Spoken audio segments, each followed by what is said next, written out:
Bidasari hilang, Pak.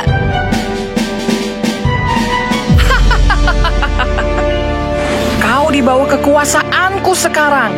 Tidak ada lagi yang mengancam tahtaku. Riri, kumpulan dongeng dan cerita anak. Yuk dukung Riri dengan menekan tombol subscribe. Jangan lupa bunyikan tanda lonceng untuk notifikasi. Selamat menonton. Legenda Bidasari dan Ikan Emas.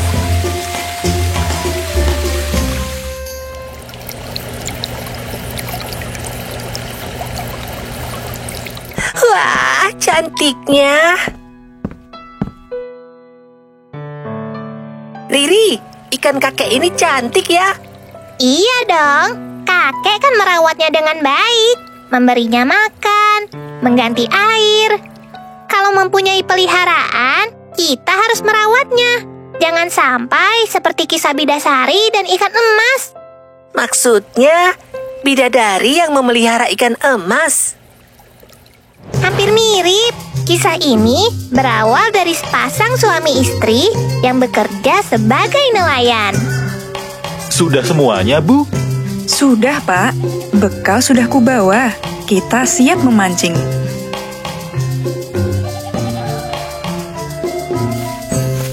Setelah raja wafat, Ibu Suri yang naik tahta membuat kehidupan kita makin susah. Sayang sekali. Padahal raja baru saja memiliki seorang putri dari selir yang ia cintai. Bagaimana nasib selir sekarang ya? Ibu Suri kan tidak suka padanya. Kita hanya bisa berdoa yang terbaik untuk selir dan sang putri, Bu. Kita memancing di sini saja, Bu. Iya, Pak. Pak, itu seperti keranjang bayi. Astaga, bayi siapa ini? Angkat bayi itu kemari, Pak. Bayi perempuan dan seekor ikan. Ini, Bu, tolong terima dulu. Ikan ini sangat langka. Hanya keluarga kerajaan saja yang punya. Jangan-jangan bayi ini sang putri dari selir. Kita kembalikan saja ke istana, Pak. Menurutku jangan, Bu. Pasti ada alasan kenapa putri dihanyutkan ke sungai beserta ikan ini. Baiklah, kita rawat sang putri, Pak. Nah, ikan, mulai sekarang kau tinggal di sini ya. Istirahatlah dengan tenang, Tuan Putri. Sungguh, putri yang cantik. Saat ini, kami akan memanggilmu dengan nama Bidasari.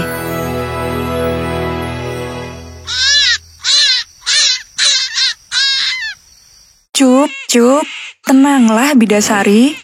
Bidasari terbangun, Bu. Mungkin ia lapar. Aduh, ikan. Kenapa kau juga ikut merengek? Cup, cup. Nah, tidurlah kembali dengan tenang. Aneh. Ketika Bidasari menangis, ikan ini ikut bertingkah. Selepas Bidasari tenang, ikan ini juga tenang. Jangan-jangan ikan ini dan Bidasari saling berhubungan, Pak. Sepertinya begitu, Bu. Kita juga harus merawat ikan ini dengan baik.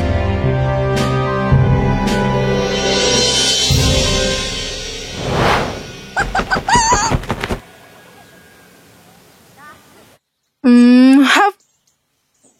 Mari, Nek, aku bantu membawakan keranjangmu. Terima kasih, Bidasari. Kau sungguh baik sekali. Berbeda dengan Ibu Suri, ratu dari kerajaan ini. Nenek bisa saja. Selamat siang, Bidasari. Selamat siang, Paman. Wah, bersih-bersih nih. Iya, angin kencang membuat halamanku kotor. Ayah, Ibu, aku pulang.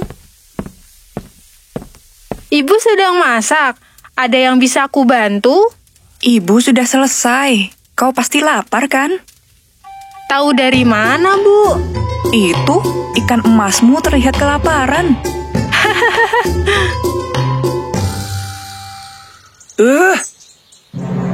Benarkah ramalanmu itu? Anak selir masih hidup? Jika berita ini terdengar ke Raja Negeri, posisiku sebagai pemimpin wilayah ini akan terancam. Aku sudah memberimu perintah untuk membuangnya. Begitu setelah Raja wafat. Apakah kau sudah melakukannya dengan benar? Kami sudah menyingkirkan selir sesuai perintah Ibu Suri. Aku memang tidak memiliki anak. Tapi anak dari selir itu juga tidak berhak mendapatkan tahta dan wilayahku ini. Karena itulah aku menyingkirkan selir itu dan anaknya. Ternyata anak itu berhasil selamat. Tenang Ibu Suri, kita masih punya cara. Bukankah Tuan Putri terhubung dengan ikan kerajaan? Jika kita bisa mendapatkan ikan itu dan membunuhnya, maka Tuan Putri pun tidak akan selamat. Bagus, segera ambil ikan itu. Baik, Ibu Suri.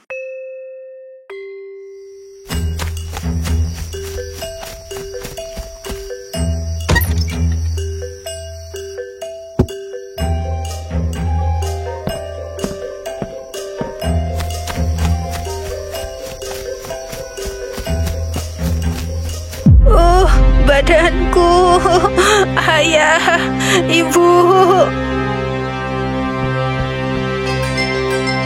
Bidasari, ada apa? Tidak. Ikan emas Bidasari hilang, Pak.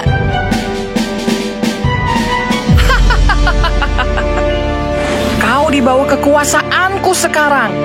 Tidak ada lagi yang mengancam tahtaku. Kini aku bisa hidup dengan tenang.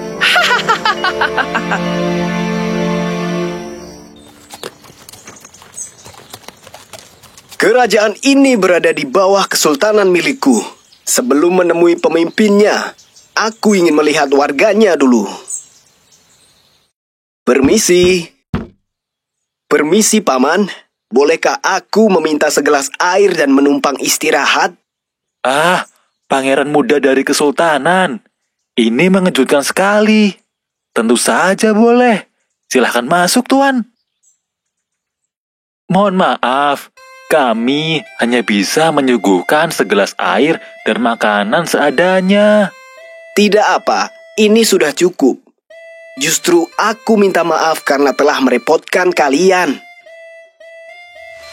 Ayah, Ibu, ada tamu.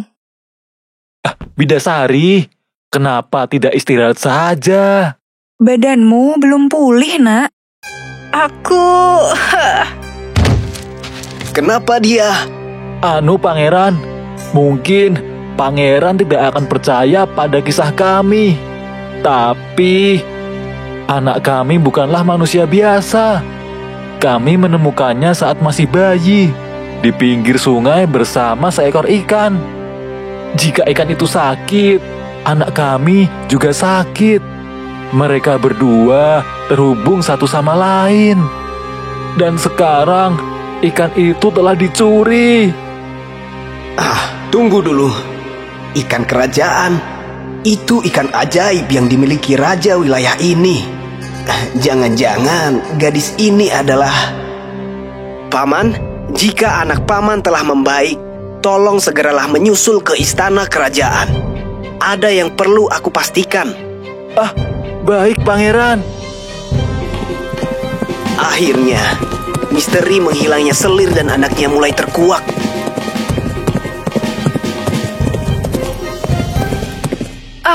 Pangeran muda, kedatanganmu mendadak sekali. Aku diutus Sultan tertinggi untuk memantau kerajaan ini. Karena setelah raja meninggal, Kau sebagai penggantinya tidak pernah lagi mengirimkan laporan. Sebelum meninjau kerajaan ini, mari masuk dulu, Pangeran. Akan kami siapkan makanan untukmu. Pangeran muda pasti lelah setelah perjalanan jauh dari kesultanan, bukan? Ibu Suri, kenapa air untuk ikan di sini keruh sekali? Merawat ikan dalam wadah kecil ini saja kau tak bisa, apalagi merawat rakyatmu. Segera ganti airnya dengan air yang bersih. Baik, Pangeran.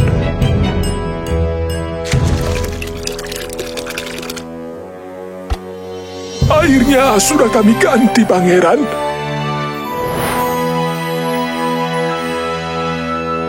Pangeran, terima kasih telah menyelamatkan ikanku. Berkat pertolonganmu, aku jadi selamat. Anak itu, kenapa ada di sini? Mau apa rakyat biasa seperti kau berada di sini? Jangan mengotori istanaku. Sudah saatnya engkau turun tahta, Ibu Suri. Benar, Bidasari jauh lebih baik darimu. Dia baik hati dan selalu menolong orang lain. Dasar anak selir, kau pasti ingin merebut tahtaku, kan? Seharusnya kau sudah lenyap bersama dengan ibumu. Jadi benar dugaanku. Bidasari adalah putri dari raja terdahulu dan kau sengaja mencelakainya. Pemilik tahta kerajaan ini adalah Bidasari. Dialah putri mahkota yang sebenarnya. Kerajaan ini akan kuambil alih. Pengawal, tangkap Ibu Suri dan masukkan dia ke dalam penjara bersama penasehatnya. Tunggu dulu, Pangeran Muda. Aku tak bermaksud berkata begitu. Nah, Bidasari, kau sebenarnya adalah putri mahkota dan kau berhak atas tahta ini. Terima kasih, Pangeran Muda. Kalau boleh, aku ingin mereka tinggal di istana juga. Walau mereka bukan orang tua kandungku, tapi merekalah yang membesarkan aku. Dan begitulah, Bidasari menjadi ratu di kerajaan itu dan orang tua mereka tinggal di istana. Ia memimpin kerajaan dengan adil. Seluruh rakyat pun mencintainya. Menarik sekali ceritanya. Ternyata hewan peliharaan itu mirip dengan pemiliknya ya. Maksudmu, kakek suka makan seperti ikan ini? Ya enggak dong. Yuk membaca bareng Riri. Ada ratusan buku bergambar dan cerita interaktif. Mainkan animasinya dan dengarkan Riri bercerita untukmu. Temukan cerita favoritmu. Ada dongeng, fabel, misteri, hingga petualangan. Yuk download sekarang.